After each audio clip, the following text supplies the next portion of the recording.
Hello students, welcome to this class of the physics.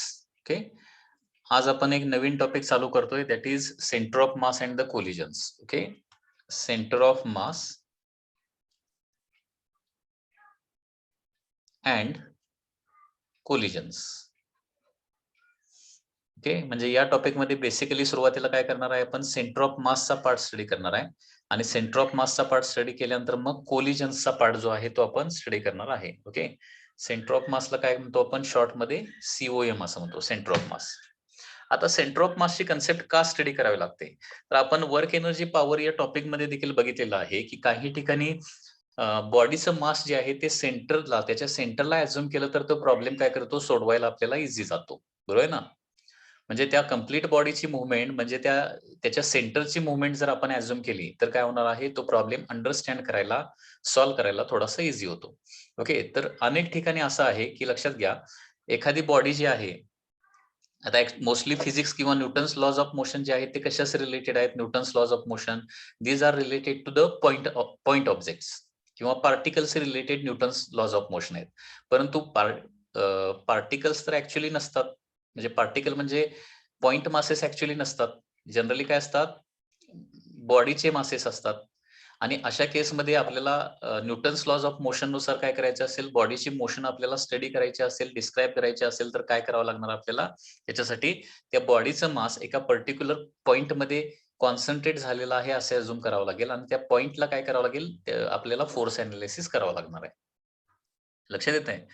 म्हणजे complete बॉडीला आपण एका पॉइंटमध्ये जर अझ्युम केलं किंवा कंप्लीट बॉडीचं मास एका सर्टन पॉइंटमध्ये जर अझ्युम केलं तर न्यूटन्स लॉज ऑफ मोशन वापरून त्या बॉडीची मोशन जी आहे ती आपण व्यवस्थित डिस्क्राईब आणि स्टडी करू शकतो. आणि म्हणून सेंटर ऑफ मासची कन्सेप्ट जी आहे ती खूप इम्पॉर्टंट आहे. ओके, अनेक एक्झाम्पल आपल्याला घेता येतील की ज्याच्यामध्ये ओके एकच पॉइंट असा असतो की जो ज्याची मोशन जी आहे ती खूप इझी असते, बाकीच्या पार्टिकलची मोशन जी आहे ती कॉम्प्लिकेटेड असते. एक एक्झाम्पल घेऊया म्हणजे तुम्हाला लक्षात येईल. सपोज सपोज ही एक सर्क्युलर बॉडी आहे. Okay okay, this is a circular body and which is rolling on this horizontal surface. या सरफेसवर काय व्हायला लागली, रोल व्हायला लागली. आता या बॉडीमध्ये लार्ज नंबर ऑफ पार्टिकल्स असणार आहेत. या बॉडीमध्ये लार्ज नंबर ऑफ पार्टिकल्स असणार आहेत. फॉर एक्झाम्पल हा बॉटम मोस्ट पार्टिकल जर घेतला तर ही बॉडी रोल होईल. तसे या पार्टिकलची मोशन जी आहे ना ती कशी होते माहितीये का, या पार्टिकलची मोशन ही अशी काहीतरी होते. बॉटम मोस्ट पार्टिकल वगैरे घेतला तर या पद्धतीनं पार्टिकलची मोशन जी आहे ती कॉम्प्लिकेटेड मोशन असणार आहे. It is a part of cycloid. याला सायक्लॉइड असं म्हणलं जातं. म्हणजे एखादं डिस्क जर रोल करत असेल एखाद्या सरफेसवर तर त्याच्यामधला बॉटम पॉइंट जो आहे तो या पद्धतीने काय करणार आहे, मूव्ह करणार आहे. It is moving like this. Okay, म्हणजे सुरुवातीला तो बॉटम मध्ये असणार आहे, मग बॉडी पुढे जाईल तसं काय होणार आहे, हाफ रिव्हॉल्युशन झाल्यानंतर काय होणार आहे, सपोज हे हाफ रिव्हॉल्युशन इथं कम्प्लीट झालं. हाफ रिव्हॉल्युशन कम्प्लीट झाल्यानंतर ही बॉडी इथं आलेली असणार आहे, त्यावेळी bottom most point top most पोझिशनला गेलेला असणार. ज्यावेळी कम्प्लीट रिव्हॉल्युशन परत इथं होणार आहे, ही बॉडी ज्यावेळी आणखी पुढे जाणार, कम्प्लीट रिव्हॉल्युशन होईल, त्यावेळी काय होणार, हा पार्टिकल परत काय आलेला असणार आहे, असा बॉटमला आलेला असणार आहे. परत बॉडी पुढे निघाली की काय होणार आहे, हा पार्टिकल परत असा वर वर जाणार आहे. हा जो पाथ आहे ना, या पाथला काय म्हटलं जातं, सायक्लॉइड असं म्हटलं जातं, सायक्लॉइड. तर हे एका पार्टिकलचं झालं. तसं दुसरा पार्टिकल जर घेतला तर तो पार्टिकल देखील या पद्धतीने काय होणार आहे, त्याची काहीतरी मोशन जी आहे ती या पद्धतीने येईल, काहीतरी कॉम्प्लिकेटेड मोशन असणार आहे. So all particles, different particle have different complicated motion, जे आपल्याला स्टडी करता येणार नाही, डिफिकल्ट आहे. परंतु या सर्क्युलर बॉडीचा सेंटर पॉइंट जर आपण कन्सिडर केला तर ही बॉडी रोल होत असताना हा सेंटर पार्टिकल मात्र काय होत असणार आहे, एक्झॅक्टली असा स्ट्रेट लाईनने ट्रॅव्हल करताना दिसणार आहे. ओके, स्ट्रेट लाईनने ट्रॅव्हल करताना दिसणार आहे. आणि याची जी मोशन असणार आहे ती इझिएस्ट मोशन असणार आहे, जी स्टडी करायला आपण यूज करू शकतो. म्हणजे या बॉडी ऐवजी आपण या ठिकाणी या बॉडीच्या मासचा जर पार्टिकल कन्सिडर केला तर या बॉडीची मोशन स्टडी करायला काय होणार आहे, आपल्याला सोपं जाणार. ओके, त्याचबरोबर आपल्याला माहित आहे प्लॅनेटरी सिस्टीम माहित आहे, प्लॅनेटरी सिस्टीम. तर प्लॅनेटरी सिस्टमच्या सेंटरला कोण आहे, सन आहे. सेंटरला सन आहे आणि त्याच्या भोवती काय होत असतं, इलेप्टिकल ऑर्बिट मध्ये प्लॅनेट्स फिरत असतात, like this. Planets are revolving in elliptical orbit. बरोबर. आता फॉर एक्झाम्पल अर्थ आणि मून यांची जर मोशन सनभोवतीची जर कन्सिडर केली, लक्षात घ्या, ठीक आहे. तर एक्झॅक्टली इलिप्टिकल ऑर्बिटवर कोण असतं? एक्झॅक्टली इलिप्टिकल ऑर्बिटवर, तर इलिप्टिकल ऑर्बिटवर असणार आहे यांचा सेंटर ऑफ मास दोघांचा, कुणाचा? अर्थ आणि मूनचा सेंटर ऑफ मास. ऍक्च्युअली मूनची सनभोवतीची जर मोशन बघितली तर ती अशी काहीतरी असणार आहे, बरोबर आहे ना? मूनची सनभोवतीची जी मोशन असणार ना, ऍक्च्युअल मोशन अशी असणार आहे, which is very complicated to study. कारण अर्थ भोवती मून फिरायला लागलाय, लक्षात घ्या, अर्थ भोवती मून फिरायला लागलाय आणि अर्थ जी आहे ती सन भोवती फिरायला लागली आणि त्याच्यामुळे ही मोशन जी आहे ना ती अशी कॉम्प्लिकेटेड असणार आहे. अर्थची देखील एक्झॅक्टली सन भोवतीची जी मोशन आहे ती देखील काय असणार आहे? अशीच असणार आहे या पद्धतीनं. म्हणजे अर्थ आणि मूनचा एक्झॅक्टली इलिप्टिकल पाथवर कोण असतो? अर्थ आणि मून या दोघांच्या मासचा जो सेंटर ऑफ मास असणार आहे तो एक्झॅक्टली इलिप्टिकल ऑर्बिटमध्ये असतो. तो मून किंवा अर्थ जो आहे तो एक्झॅक्टली इलिप्टिकल ऑर्बिटमध्ये नसणार आहे. ते काय होत असणार आहे? पाथ असा कॉम्प्लिकेटेड पाथ काहीतरी असणार आहे, जो स्टडी करणं खूप डिफिकल्ट आहे, ठीक आहे. किंवा प्रोजेक्टाईल मोशन मध्ये आपण बघितलंय की एक पार्टिकल आपण थ्रो केला तर काय होतो? या पद्धतीनं तो पॅराबोलिक पाथनं जातो, बरोबर आहे ना? एखादा पार्टिकल आपण एअर मध्ये थ्रो केला तर तो पॅराबोलिक पाथनं जातो. परंतु एखादा असा सपोज एक या पद्धतीनं काय आहे, एक बॉटल आहे, अशी ग्लासची एक बॉटल आहे किंवा असा एक ऑब्जेक्ट आहे बॉटल शेपला काहीतरी, आणि हा इथं आपण या हँडनं धरला, एका एंडला धरला आणि तो काय केला? फेकला आपण, तर तो गोल गोल फिरत फिरत जाणार ना. म्हणजे ही बॉटल सुरुवातीला अशी असणार आहे फॉर एक्झाम्पल, नंतर थोड्या वेळाने ही काहीतरी अशी होईल, नंतर पूर्णपणे हॉरिझॉन्टल होईल. ओके, त्याच्यानंतर परत काय होणार आहे? या पद्धतीनं ती रोटेट होत होत पुढे जाणार आहे, लक्षात घ्या, आणि फायनली सरफेसवर आदळणार आहे. आता इथं या बॉटलमध्ये लार्ज नंबर ऑफ पार्टिकल असणार आहेत. प्रत्येक पार्टिकलची जर मोशन बघितली तर ती या पॅराबोलिक पाथनं नसणार एक्झॅक्टली. त्या बॉटलमध्ये एकच पार्टिकल असा असणार आहे की तो एक्झॅक्टली काय असणार आहे? पॅराबोलिक पाथनं असणार आहे. त्या बॉटलचा एकच पार्टिकल असणार की तो एक्झॅक्टली पॅराबोलिक पाथनं असणार आहे आणि बाकीचे पार्टिकल जे आहेत ते काहीतरी असे कॉम्प्लिकेटेड मोशन मध्ये असणार आहेत, रोटेट होत होत होत पॅराबोलिक पाथनं जाणार आहेत. आणि त्याच्यामुळे इथं कोणाचे मोशन आपण इझिली स्टडी करू शकतो? त्या बॉटल मधला एक पार्टिकल, तो जो एक्झॅक्टली पॅराबोलिक पाथवर असणार आहे, तो म्हणजे काय असणार आहे? त्या बॉटलचा काय असणार आहे? सेंटर ऑफ मास असणार आहे. ओके, म्हणजे थोडक्यात एखादी बॉडी जर मोशन मध्ये असेल तर काय होतं? त्या बॉडीमध्ये एकच पार्टिकल असा असतो, त्या बॉडी मधला किंवा बॉडीमध्ये एकच पार्टिकल असा असणार आहे की जो काय होणार आहे? स्ट्रेट लाईनने ट्रॅव्हल करणार आणि बाकीचे पार्टिकल मात्र काय होणार आहेत? म्हणजे त्याच्यामध्ये रोटेशनल मोशन वगैरे असेल तर बाकीचे पार्टिकल मात्र कॉम्प्लिकेटेड मोशन मध्ये असणार आहेत आणि त्याच्यामुळे त्यांची मोशन स्टडी करणं आपल्याला थोडंसं डिफिकल्ट आहे. ओके, हा, म्हणजे एखाद्या ऑब्जेक्टनं कव्हर केलेला पाथ म्हणजे काय असणार आहे? त्याच्या सेंटर ऑफ मासनं कव्हर केलेला पाथ असणार आहे, ठीक आहे. आता सेंटर ऑफ मासची डेफिनेशन कशी आहे बघा. सेंटर ऑफ मासची डेफिनेशन या पद्धतीने आहे. Definition is like this. Centre of mass, it is the point. Centre of mass म्हणजे काय असणार आहे? एक पॉइंट असणार आहे. It is the point where all mass of body, it is the point where all mass of body can be supposed to be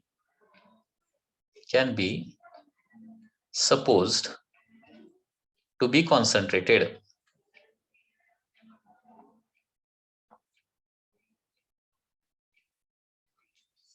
It is the point where all mass of the body can be supposed to be concentrated in order to study its motion according to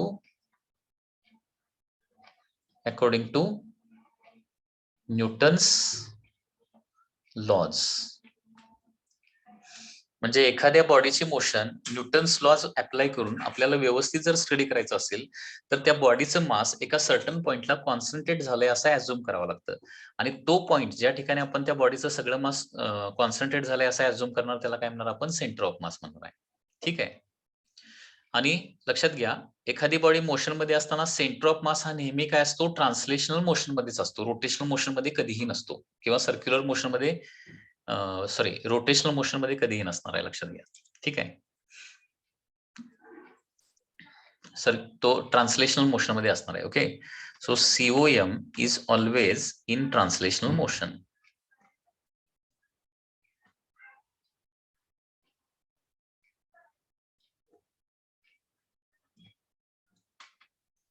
translational motion. Okay, आता हा centre of मास जो आहे तो कुठं असतो exactly, तर symmetric bodies जर असेल ना, सिमेट्रिक बॉडीजला काय असतो एक्झॅक्टली त्यांच्या सेंटरला हा सेंटर ऑफ मास असतो. सिमेट्रिक बॉडीच्या सेंटरला एक्झॅक्टली हा सेंटर ऑफ मास असणार आहे.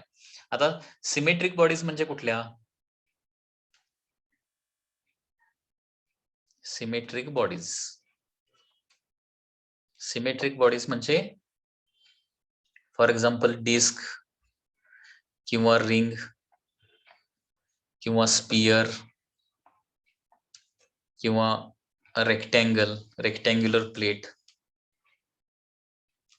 किंवा ट्रायंग्युलर प्लेट एटसेट्रा, याला म्हणायचं सिमेट्रिक बॉडीज. आणि सिमेट्रिक बॉडीचा सेंटर ऑफ मास एक्झॅक्टली त्यांचा काय असणार आहे, सेंटरला असणार आहे. आता सिमेट्रिक बॉडीचा सेंटर ऑफ मास कुठं कुठं असतो, जर असं आपण बघूया. हे काही बऱ्यापैकी तुम्हाला माहितीच असेल सिमेट्रिक बॉडीचा सेंटर ऑफ मास कुठं असतो. काही नवीन फॉर्म्युले असले तर काय करणार आहे, ते तुम्हाला पाठ करावे लागणार आहे.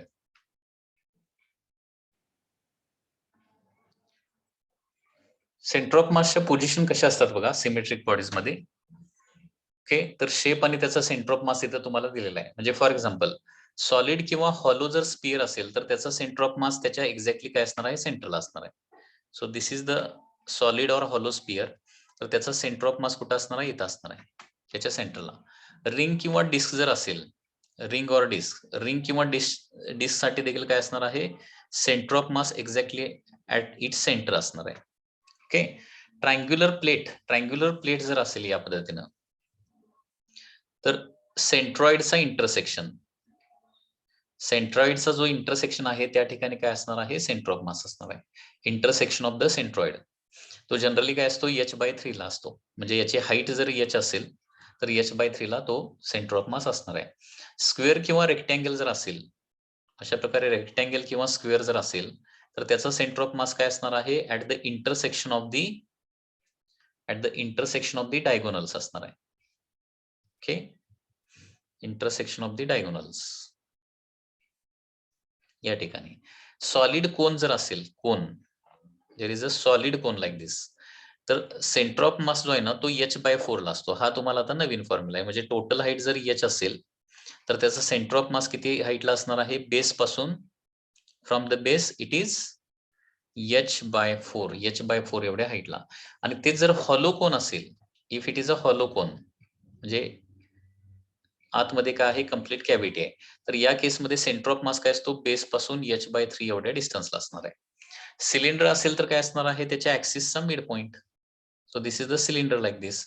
तर हा ऍक्सिस आहे, तर त्या ऍक्सिसचा जो मिड पॉइंट असणार आहे that is the centre of mass of the cylinder. आता सेमी सर्क्युलर रिंग, आता हे काही नवीन फॉर्म्युले आहेत. नवीन फॉर्म्युले ऍज इट इज तुम्हाला पाठ करावे लागणार. नवीन फॉर्म्युले कुठले, बाकी सिमेट्रिक बॉडीजला काय असणार आहे, सेंटर ऑफ मास त्यांच्या सेंटरलाच असणार आहे. म्हणजे सॉलिड किंवा हॉलो स्पिअरला सेंटरला, रिंग किंवा डिस्कला त्याच्या सेंटरला, ट्रायंग्युलर प्लेट ते पण लक्षात राहतंय, सेंट्रॉइडचा इंटरसेक्शन किंवा सेंट्रॉइडला. त्याच्यानंतर स्क्वेअर किंवा रेक्टँग्युलर प्लेट असेल तर डायगोनलच्या इंटरसेक्शनला. सॉलिड कोन आणि हॉलो कोनचं व्यवस्थित लक्षात ठेवा. सॉलिड कोनचा सेंटर ऑफ मास h/4 ला असतो. हॉलो कोनचा सेंटर ऑफ मास h/3 ला असतो. त्याचबरोबर सेमी सर्क्युलर रिंग जर असेल या पद्धतीनं, there is a half ring like this, half ring, तर त्याच्या ओरिजिनल सेंटर पासून 2r/π ला सेंटर ऑफ मास असणार आहे, थोडासा आतमध्ये. ओके, म्हणजे ही जी हाईट येणार आहे ती किती येणार आहे, 2r/π. म्हणजे त्याच्या बेस पासून म्हणू शकता किंवा त्याच्या ओरिजिनल सेंटर पासून 2r/π ला काय असणार आहे, सेंटर ऑफ मास असणार आहे. सेमी सर्क्युलर डिस्क सपोज असेल, सेमी सर्क्युलर डिस्क, तर त्याचा सेंटर म्हणजे आर्कचा सेंटर इथे येणार आहे, तर सेंटर ऑफ मास काय येणार आहे, थोडासा त्याच्या वर येणार आहे बेस पासून. तर बेस पासून तो किती डिस्टन्सला येतो, दॅट इज 4r/3π येणार आहे. ओके, म्हणजे सेमी सर्क्युलर रिंग असेल तर 2r/π, सेमी सर्क्युलर डिस्क असेल तर 4r/3π. सॉलिड हेमिस्फियर जर असेल, हेमिस्फिअर म्हणजे हाफ स्पिअर आहे, लक्षात घ्या, आणि तो कम्प्लीट सॉलिड असेल तर 3r/8 ला असणार आहे बेस पासून. म्हणजे इथं original centre of the complete sphere असणार आहे, त्याच्यापासून थोडंसं आतमध्ये, बेस पासून आतमध्ये 3r/8 ला काय असणार आहे, सॉलिड स्पिअर, सॉलिड हेमिस्फिअरचं काय असणार आहे, सेंटर ऑफ मास. आणि हॉलो हेमिस्फिअर असेल तर काय असणार आहे, r/2 ला. ओके, तर या पद्धतीने ह्या व्हॅल्यू ज्या आहेत त्या तुम्हाला पाठ करून ठेवावे लागणार आहे. ओके, हे सेमी सर्क्युलर जे आहे ना, सेमी सर्क्युलर किंवा हाफ सर्कल जे आहे ना, हेमिस्फिअर जे आहे ना, त्याचे फॉर्म्युले थोडेसे लक्षात राहत नाही, हे तुम्हाला रिपीट करून लक्षात ठेवावं लागणार. बघा पुन्हा एकदा, सेमी सर्क्युलर रिंग जर असेल तर that is 2r/π. Semi circular disc असेल तर 4r/3π. ओके, त्याच्यानंतर सॉलिड हेमिस्फिअर असेल तर 3r/8 आणि हॉलो हेमिस्फिअर असेल तर r/2 ला. ओके, r/2 कुठं, ओरिजिनल सेंटर पासून थोडस आतमध्ये. ओके, त्या व्हर्टिकल लाईनवर एक्झॅक्टली. ओके, लक्षात येते का, 2r/π, 4r/3π, 3r/8 आणि r/2. हॉलो स्फिअरला r/2 लक्षात राहतं. या 3 व्हॅल्यू फक्त जराशा रिपीट करा म्हणजे लक्षात राहतील. सेमी सर्क्युलर रिंग असेल तर 2r/π, सेमी सर्क्युलर डिस्क असेल तर 4r/3π. ओके, सॉलिड हेमिस्फिअर असेल तर 3r/8. ओके, आणि हॉलो हेमिस्फिअर असेल तर r/2. ओके, इथे रॉड जर युनिफॉर्म रॉड असेल तर रॉडचा सेंटर ऑफ मास कुठं असणार आहे, त्याच्या सेंट्रल असणार आहे. ओके, आता सेंटर ऑफ मास कसा कॅल्क्युलेट करायचा ते थोडंसं आपण बघूया. सेंटर ऑफ मासचं कॅल्क्युलेशन कसं करायचं. ऍक्च्युली हे फॉर्म्युले जे आलेले आहेत ना, 2r/π, 4r/3π, 3r/8, हे ऍक्च्युली पाठ करायचे आहेत, परंतु हे डिराइव्ह देखील आपल्याला करता येते, कसं येतं हे. ओके, ते डेरिव्हेशन देखील करायचं आहे. आता इथून पुढे सेंटर ऑफ मासच्या कॅल्क्युलेशनचा सगळा पार्ट इथून पुढे आपला चालू होणार आहे. ओके, तर याच्यामध्ये फर्स्ट येणार आहे centre of mass of system of particle which are in one dimension or which are along a same straight line. बघा, center of mass COM of system number of particle or system of particles. System of particle म्हणजे काय, number of particles which are on a straight line.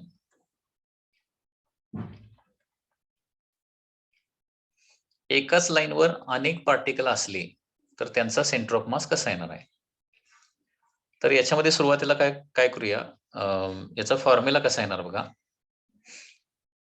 If there are n particles, if there are n particles of masses, if there are n particles of masses m1, m2, m3 up to mn, okay, lying on x-axis, x-axis वर lie करावं लागेल, lying on x-axis at positions suppose x1, x2, x3 up to xn, then okay, their center of mass is given by COM, center of mass is given by, okay, their center of mass is given by. Suppose अशा प्रकारे एक straight line आहे, म्हणजे x axis आहे, आणि x axis वर काय आहे, x1 या कोऑर्डिनेटला m1 मास आहे, x2 या कोऑर्डिनेटला m2 मास आहे, x3 या व्हॅल्यूला काय आहे, m3 मास आहे, and so on. xn डिस्टन्सला mn मास आहे. तर यांचा सेंटर ऑफ मास कुठे येणार आहे, from the origin. Centre of mass from the origin find out करायचं आहे. म्हणजे ओरिजिन पासून यांचा सेंटर ऑफ मास कुठेतरी x डिस्टन्सला असणार आहे. इथं कुठेतरी सेंटर ऑफ मास असेल c, किती डिस्टन्सला, x डिस्टन्सला असेल, त्यांच्यामध्ये कुठेतरी येणार ना, त्या पार्टिकलच्या मध्ये कुठेतरी येणार आहे. तर x coordinate of centre of mass कसं काढणार आहे आपण, फॉर्म्युला सिंपल आहे, m1 x1 plus m2 x2 plus m3 x3 up to काय येणार आहे, mn xn divided by okay, m1 plus m2 plus m3 up to काय येणार आहे, mn येणार आहे. तर हा फॉर्म्युला वापरून काय करू शकतो, centre of mass of the number of particle which R lying on a straight line calculate करू शकतो. म्हणजे ओरिजिन पासून, हे बघा, ओरिजिन पासून फर्स्ट मास x1 डिस्टन्सला आहे, ओरिजिन पासून सेकंड मास x2 डिस्टन्सला आहे, ओरिजिन पासून थर्ड मास x3 डिस्टन्सला आहे, अँड सो ऑन.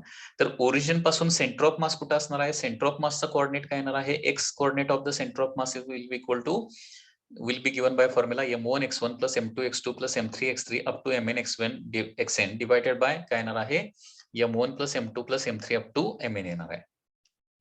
ओके, तर हा सेंटर ऑफ मासचा व्हेरी सिंपल फॉर्म्युला आहे. आता सुरुवातीला काय करूया, आपण दोनच पार्टिकल घेऊया. Suppose there are two particles, COM of two particle, दोन पार्टिकलचा अगोदर सेंटर ऑफ मास काढूया. COM of two particles, center of mass of two particles. सपोज इथं दोन पार्टिकल आहेत, एक आहे स्मॉल m आणि दुसरा आहे कॅपिटल M, आणि यांच्यामध्ये सेपरेशन किती आहे, सपोज r एवढं सेपरेशन, r एवढं डिस्टन्स आहे. तर सेंटर ऑफ मास कुठं असणार आहे, तर पहिली महत्वाची गोष्ट लक्षात घ्या, दोघांना जॉईन करणारी जी लाईन आहे, दोघांना जॉईन करणारी जी लाईन आहे ना, त्या लाईनवर कुठेतरी सेंटर ऑफ मास असणार आहे. ओके, म्हणजे दोनच पार्टिकल असतील, पुन्हा एकदा सांगतोय, फक्त दोनच पार्टिकल असतील तर त्यांचा सेंटर ऑफ मास कुठं असतो, तर त्या दोन पार्टिकलला जॉईन करणाऱ्या स्ट्रेट लाईनवर कुठेतरी असणार आहे. आता दोन्ही मासेस एक्झॅक्टली इक्वल असले, दोन्ही मासेस एक्झॅक्टली इक्वल असले, कॅपिटल एम किंवा स्मॉल एम दोन्ही मास असले, तर सेंटर ऑफ मास एक्झॅक्टली त्यांच्या मिड पॉइंटला येणार आहे. ठीक आहे, सेंटर ऑफ मास कुठे येतो, मिड पॉइंटला येतो. आणि दोन्ही मासेस अनइक्वल असतील तर मात्र सेंटर ऑफ मास कुठे येतो, थोडासा हेवियर बॉडीच्या जवळ येतो. सेंटर ऑफ मास कुठे येतो, हेवियर बॉडीच्या जवळ सेंटर ऑफ मास येतो. ओके, आता सपोज आपल्याला काढायचं आहे की लाईट बॉडी पासून centre of mass suppose x डिस्टन्सला असेल, तर या x डिस्टन्सचा फॉर्म्युला काढायचा. सपोज या दोघांचा सेंटर ऑफ मास इथं आहे. ओके, x डिस्टन्सचा फॉर्म्युला आपल्याला फाइंड आउट करायचा आहे.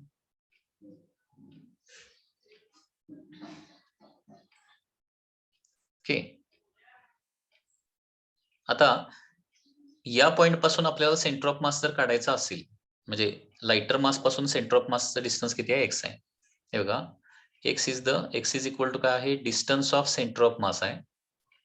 x is the distance of centre of mass from small m आहे. स्मॉल m पासून सेंटर ऑफ मास कितीला आहे, x डिस्टन्सला आहे. Suppose x is the distance of centre of mass from the small m असेल. ठीक आहे, तर काय करणार, डायरेक्टली मी एक्स ऍक्सिस इथंच अझ्युम करणार आहे, कारण आपल्याला हाच फॉर्म्युला वापरायचा आहे, basic formula. This is the x axis, आणि स्मॉल एमच्या ठिकाणीच काय करणार आहे, वाय ऍक्सिस म्हणजे ओरिजिन कन्सिडर करणार आहे. ओके, आता x coordinate of centre of mass म्हणजे डिस्टन्स हे एक्स काढायचं आहे आपल्याला. डायरेक्टली फक्त एक्स लिहिलं तरी चालेल. एक्स इज इक्वल टू काय येणार आहे, m1 x1 plus m2 x2 divided by काय होणार आहे, m1 प्लस m2 असा फॉर्म्युला येणार सेंटर ऑफ मासचा. आता m1 म्हणजे काय आहे, स्मॉल m आहे, त्याचं डिस्टन्स ओरिजिन पासून किती आहे, 0 आहे, कारण त्याच्यापासूनचं सेंटर ऑफ मास कुठं असेल ते काढायचं आहे ना, मग तिथंच आपण ओरिजिन कन्सिडर केलेलं आहे. म्हणजे नेहमी लक्षात ठेवा, जिथून सेंटर ऑफ मासची पोझिशन काढायला सांगितले ना, त्या ठिकाणी ओरिजिन कन्सिडर करायचा. तर स्मॉल एम पासून सेंटर ऑफ मास काढायचा असेल तर स्मॉल एम ला ओरिजिन कन्सिडर करायचं आहे. तर पहिलं मास आहे स्मॉल एम, त्याचं डिस्टन्स ओरिजिन पासून आहे 0, प्लस दुसरं मास आहे कॅपिटल एम आणि त्याचं डिस्टन्स किती आहे, ओरिजिन पासून आहे स्मॉल आर, डिवाइडेड बाय काय येणार आहे, small M plus capital M, दोन masses. So X distance from the X is the distance of centre of mass from the small M आहे ना, तर x इज इक्वल टू काय येणार आहे, capital M upon small M plus capital M into काय येणार आहे, total distance. So this is the formula for the centre of mass of the two particles. आता इथं एक गोष्ट तुम्हाला लक्षात येईल की सेंटर ऑफ मासचं डिस्टन्स स्मॉल एम पासून जर काढायचं असेल तर इथं न्यूमरेटरला कॅपिटल एम येते, आणि सेंटर ऑफ मासचं डिस्टन्स कॅपिटल एम पासून काढायचं असेल म्हणजे हे वाय डिस्टन्स काढायचं असेल, कॅपिटल एम पासूनचं डिस्टन्स विचारलं, distance of centre of mass from capital M, तर ते किती येणार आहे small M divided by capital M plus small M into काय येणार आहे टोटल डिस्टन्स येणार आहे. म्हणजे थोडक्यात दोनच पार्टिकल जर असतील तर सेंटर ऑफ मासचा फॉर्म्युला हा पाठ करून ठेवू शकताय तुम्ही. आता कसं लक्षात ठेवायचं आहे, तर ज्या पार्टिकल पासून सेंटर ऑफ मासचं डिस्टन्स काढायचं आहे तो पार्टिकल, त्या पार्टिकलचं मास न्यूमरेटरला घ्यायचं नाही. तो पार्टिकल सोडून दुसरा जो पार्टिकल आहे त्याचं डिस्टन्स तुम्हाला काय करायचं आहे न्यूमरेटरला लिहायचं आहे. म्हणजे स्मॉल एम पासूनचं डिस्टन्स काढायचं असेल तर फॉर्म्युला येणार capital M upon small M plus capital M into R येणार आहे. आणि कॅपिटल एम पासूनचं distance of the centre of mass काढायचं असेल तर फॉर्म्युला काय येणार आहे small M upon capital M plus small M into काय येणार आहे आर येणार आहे. तर अशा प्रकारे centre of mass of two particles येतो. ओके, आता इथं तुम्ही बघू शकताय ओके कॅपिटल एम काय आहे जास्त आहे आणि स्मॉल एम जे आहे ते कमी आहे, लक्षात घ्या. त्याच्यामुळे एक्स डिस्टन्स काय येणार आहे मोठं येणार आणि वाय डिस्टन्स जे आहे ते काय येणार आहे छोटं येणार, कारण न्यूमरेटर काय आहे वायचा न्यूमरेटर काय आहे कमी आहे आणि एक्सचा न्यूमरेटर काय आहे जास्त आहे. एक्स हे डिस्टन्स जास्त येणार आणि वाय हे डिस्टन्स कमी येणार आहे. म्हणजे याचा अर्थ काय झाला लार्जर मासच्या जवळ सेंटर ऑफ मास असतो आणि स्मॉलर मास पासून काय असतो सेंटर ऑफ मास दूरवर असतो. लक्षात येत आहे, स्मॉलर मासच्या जवळ सेंटर ऑफ मास नसतो. ओके, लार्जर मासच्या जवळ सेंटर ऑफ मास असतो, स्मॉलर मास पासून सेंटर ऑफ मास थोडा दूरवर असतो. ओके, हे लक्षात घ्या.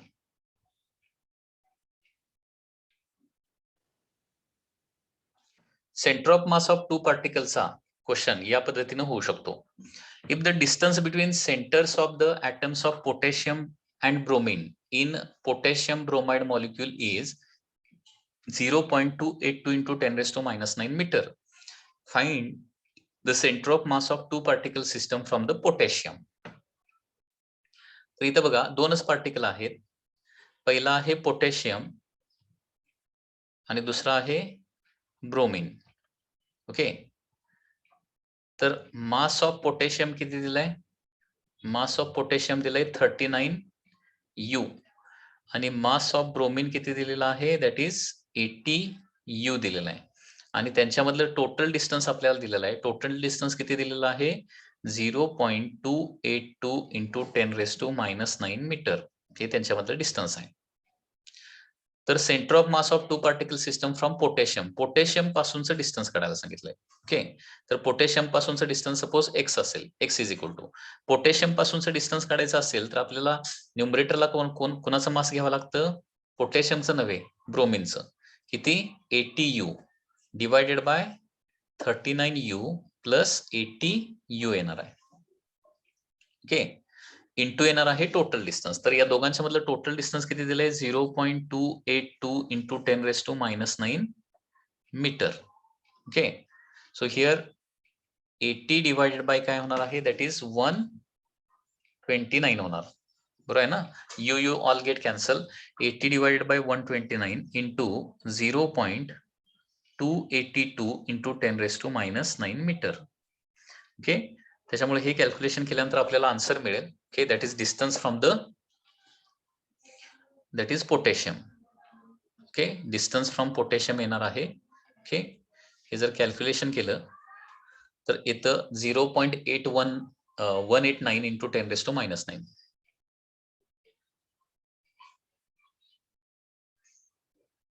0.189 into 10 raised to minus 9 metre is the answer. Okay, जे या पद्धतीनं दोनच पार्टिकल असेल तर त्या दोन पार्टिकलचा सेंटर ऑफ मास आपण इझिली फाइंड आउट करू शकतो कुठं आहे ते. फॉर्म्युला खूप इझी आहे लक्षात ठेवायला देखील. फॉर्म्युला कसा लक्षात ठेवायचा आहे, स्मॉल एम पासूनचं डिस्टन्स विचारलं तर capital M upon small M plus capital M आणि कॅपिटल एम पासूनचं डिस्टन्स विचारलं तर काय होणार आहे small M upon capital M plus small M into total distance. Okay, या पद्धतीने तुम्हाला दोन पार्टिकलचा centre of mass find out करता येतो. आणि दोन पेक्षा जास्त पार्टिकल असले तर फॉर्म्युला काय वापरायचा m1x1 plus m2x2 plus m3x3 and so on. या पद्धतीनं दोन पेक्षा जास्त पार्टिकल असेल तर फॉर्म्युला येणार आहे. ओके, आता सपोज दोन पेक्षा जास्त पार्टिकल आहेत, त्यांचा सेंटर ऑफ मास कुठे येईल थोडंसं बघूया. ओके, बघा क्वेश्चन काय दिलाय. Question is like this. when number of particles, read करून बघा क्वेश्चन काय दिलाय जरा.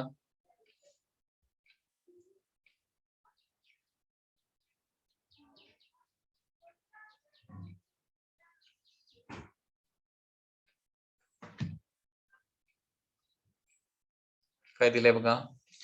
there are n number of particles, आहेत of masses m, 2m, 3m up to nm at a distances 1, 2, 3 up to n units respectively from the origin on the x-axis. Find the distance of center of mass of system from origin असं म्हटलंय. system from origin. Okay, हे distance of centre of mass from the origin find out करायला सांगितले.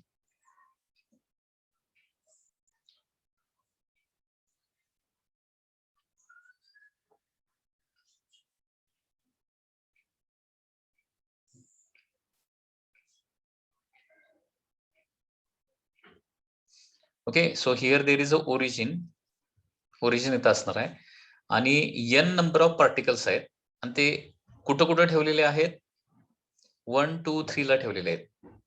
1 metre for example, 2 metre, 3 metre या पद्धतीनं up to n metre ठेवलेले आहेत ते पार्टिकल्स. आणि 1 या पोझिशनला काय ठेवलेलं आहे, m मास ठेवलाय. 2 या पोझिशनला 2m ठेवलेला आहे. 3 या पोझिशनला 3m ठेवलेला आहे. आणि nth पोझिशनला काय ठेवलेलं आहे, nm असं मास ठेवलेलं आहे. ओके, या पद्धतीने हे मासेस प्लेस केलेले आहेत. तर यांचा सेंटर ऑफ मास कुठे येणार आहे, centre of mass from the origin. यांचा सेंटर ऑफ मास सपोज कुठं असेल, इथं कुठेतरी असणार आहे सेंटर ऑफ मास. या सगळ्यांच्या मध्ये कुठेतरी असणार ना. एक्झॅक्टली मिड पॉइंट नव्हे, हेवियर पार्टिकलच्या जवळ असणार आहे. So this is suppose X coordinate of the centre of mass असेल. ठीक आहे, तर X coordinate of centre of mass कसं येणार बघा. आता इथं X coordinate of centre of mass is equal to m1 x1 plus m2 x2 up to काय येणार आहे, mn xn येणार आहे. बरोबर आहे ना. अप टू काय येणार आहे, हे mn xn येणार divided by sum of the masses that is m1 plus m2 up to काय येणार आहे, mn असं होणार ना. बघा, फर्स्ट मास किती आहे, m आहे. किती डिस्टन्सला आहे, 1 distance from the origin. Second mass किती आहे, 2m आहे. किती डिस्टन्सला आहे, 2 डिस्टन्सला आहे. And so on. असं लास्ट मास किती आहे, nm आहे. आणि ते किती डिस्टन्सला ठेवलंय ओरिजिन पासून, n डिस्टन्सला. Divided by m plus 2m up so on up to nm. Okay, हे असं ऍडिशन होत जाणार आहे. बरोबर. आणि त्याच्यामुळं X coordinate of centre of mass कसं होणार बघा. न्यूमरेटरला काय होणार, m plus 4m plus, okay, जे असं होणार ना. m सगळे m जर न्यूमरेटरला कॉमन काढलं तर ब्रॅकेटमध्ये काय राहणार, 1 प्लस 4 प्लस 9 अप टू काय होणार आहे, असं n स्क्वेअर येणार आहे. बरोबर आहे ना. 1 प्लस 4 प्लस 9 प्लस 16 प्लस 25 किती पार्टिकल आहेत आपल्याला माहिती नाही. असं जिथपर्यंत पार्टिकल आहे तिथपर्यंत स्क्वेअरची ऍडिशन येणार न्यूमरेटरला. डिनॉमिनेटरला इथं देखील m जर कॉमन काढलं तर ब्रॅकेटमध्ये राहणार आहे 1 प्लस 2 प्लस 3 अप टू काय होणार आहे, n येणार आहे. Okay, up to n. आता याचे फॉर्म्युले थोडेसे तुम्हाला माहिती पाहिजेत. ओके, याचे फॉर्म्युले बरोबर ना. तर याच्यामध्ये सम ऑफ स्क्वेअरचा फॉर्म्युला तुम्हाला माहिती पाहिजे. X coordinate of centre of मास, इथं m तर कॅन्सलच होणार आहे. सम ऑफ द स्क्वेअरचा फॉर्म्युला काय माहिती आहे ना, सम ऑफ द स्क्वेअर्स म्हणजे कितीही स्क्वेअर असू द्यात, 1 plus 4 plus 9 plus 16 plus 25 up to n कितीही स्क्वेअर असले तर त्या स्क्वेअर्सच्या समचा फॉर्म्युला आहे का आहे, that is n into n plus 1 into 2n plus 1 divided by 6 असं आहे ना. n into n plus 1 into 2n plus 1 divided by 6 हा फॉर्म्युला कोणाचा आहे. हा फॉर्म्युला आता काही स्टुडंटला माहिती नसेल तर हा फॉर्म्युला लक्षात ठेवा. काय, n into n plus 1 into 2n plus 1 divided by 6. म्हणजे कितीही स्क्वेअरचे नंबर असू दे, त्या स्क्वेअरच्या नंबरची जर ऍडिशन करायची असेल तर हा फॉर्म्युला येणार आहे n into n plus 1 into 2n plus 1 divided by 6. आणि जस्ट नंबरची ऍडिशन करायची असेल तर काय येणार आहे 2n प्लस 1 डिवायडेड बाय 2 असतं. Okay, 2n plus 1 divided bye 2.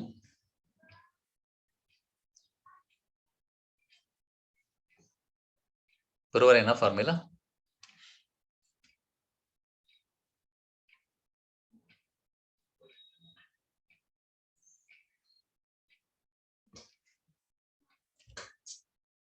n into n plus 1 divided by 2, sorry.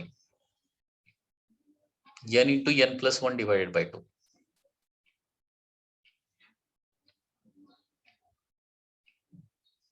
n into n plus 1 divided by 2. Okay, तर हे ऍडिशन ऑफ स्क्वेअर्सचे n into n plus 1 divided by 2. Addition of just नंबरचे फॉर्म्युले आहेत. तर हे फॉर्म्युले तुम्हाला माहिती पाहिजेत मग त्याच्यासाठी.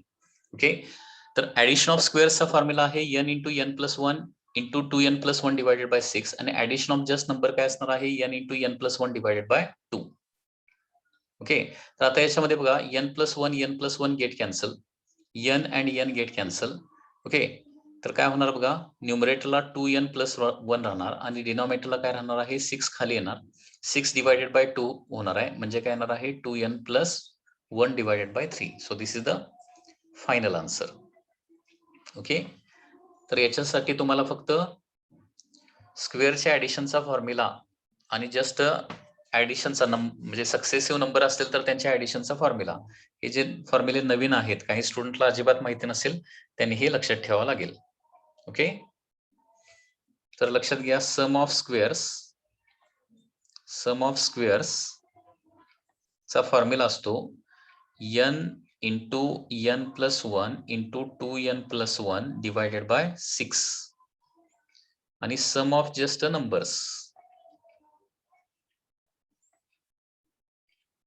हा असणार आहे n into n plus 1 divided bye 2. Okay, या पद्धतीने हे दोन फॉर्म्युले जे आहेत ते तुम्हाला लक्षात ठेवावे लागणार. हे या फॉर्म्युल्यामध्ये, या एक्झाम्पल मध्ये आपल्याला यूज करावे लागणार आहे. Okay, so final answer of the centre of मास येणार आहे 2n प्लस 1 डिवायडेड बाय 3.